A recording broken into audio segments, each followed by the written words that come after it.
Well, dperry is the former editor of the Associated Press in Europe, the Middle East and Africa, also the publisher of Ask Questions Later on Substack. He joins us from Tel Aviv.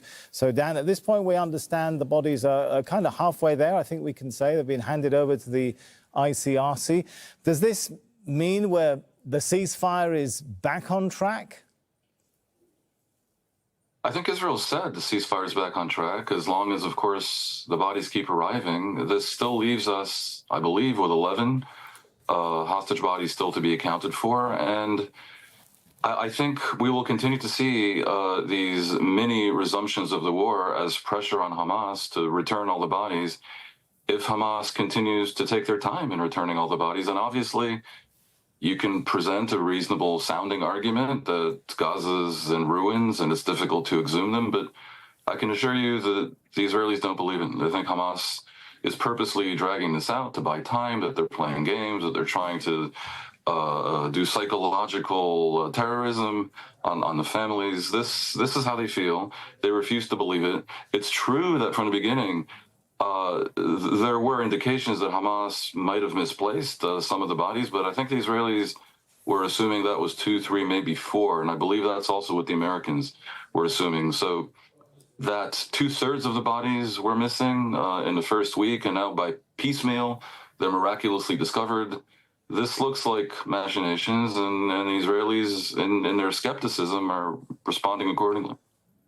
Given what the UN said for months has been saying back in April 23rd that approximately 92% of all residential buildings in Gaza have been damaged or destroyed. 50 million tons of debris is left, and that Israel targeted in earlier strikes some of the heavy lifting equipment, key heavy machinery. Wouldn't it be helpful if Israel allowed in more heavy machinery and halted the airstrikes and give a little time for retrieval of bodies? Not only the Israelis, but there's also an estimated, according to this UN report, 11,000 bodies trapped under rubble. Those are the human beings that also have families, right, and want to see their loved ones come back. It's obviously a monumental catastrophe. No one needs to be convinced of that. But the Israelis simply don't believe that these bodies were misplaced or, in most cases, buried under rubble along with Palestinians who were the victims of these airstrikes. They are absolutely certain that Hamas knew these were significant cards that it holds and that they stowed them away in places that are protected in tunnels and so forth.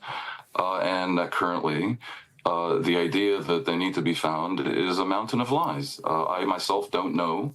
I have no idea what Hamas did with the bodies. I'm just relating to what it is the Israelis believe now. I doubt very much that you yourself or many of our viewers would doubt that Hamas is capable of such games.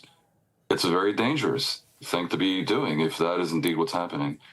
The bigger issue, honestly, is whether Hamas agrees to disarm.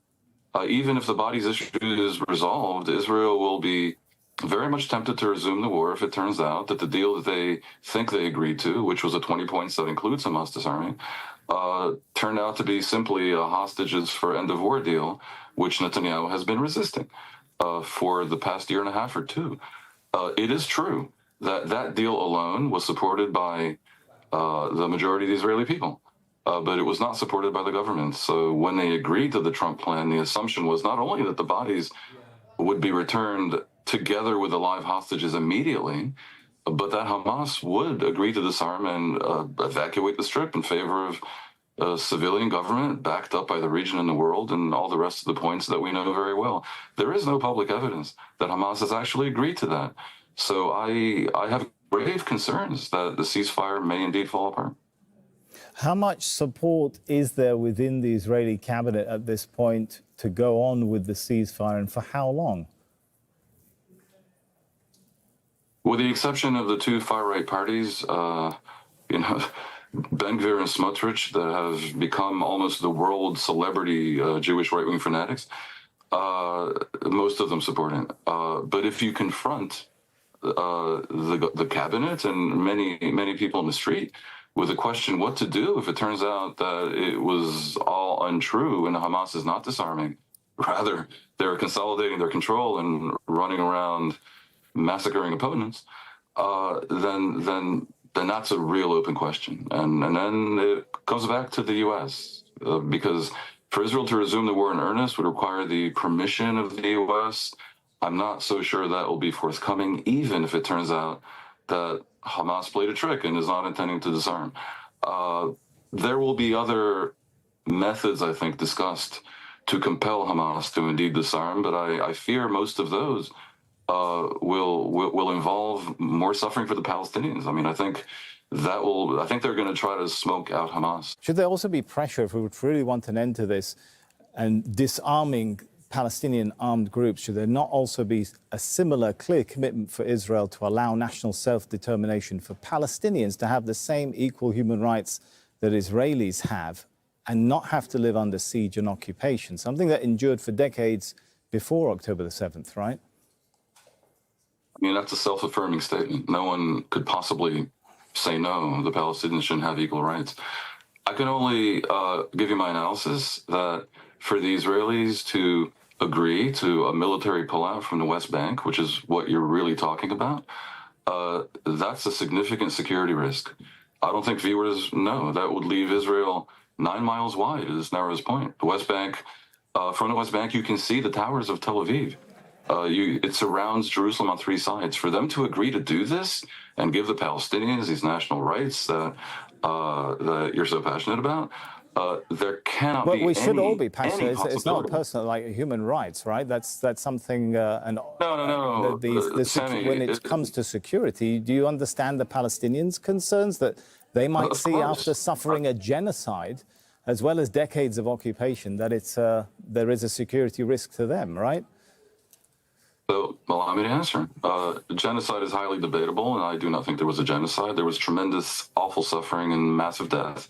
Occupation is indisputable. Of course, they've suffered occupation. I'm explaining that for Israel to pull out of the West Bank is a monumental security gamble that they will not take if there are jihadist groups that are armed with a record of attacking them from any liberated territory and a record of overthrowing the moderates in the Palestinian Authority. If those groups exist, primarily Hamas, but also Islamic Jihad, they will not take that risk.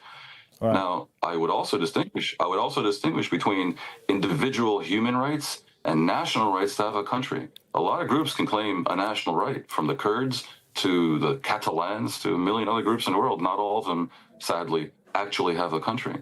There are a lot of people in Israel that support a 2-state solution, if only out of enlightened self-interest, because they want to have a majority Jewish country, and they don't want to be accused of apartheid, and they don't want to have people of unequal rights. But on the other hand, the security gamble they perceive from pulling out of the West Bank while Hamas exists is too profound, which is why we come right back to this deal. For anything good to happen, including all the wonderful things that we're talking about here in terms of Palestinian statehood, Hamas must implement the deal. Comes down, I think, to the mediators and to the U.S. and to the world to make it clear. All right, we'll have to leave it there. Dan Perry, thank you so much. Thank you.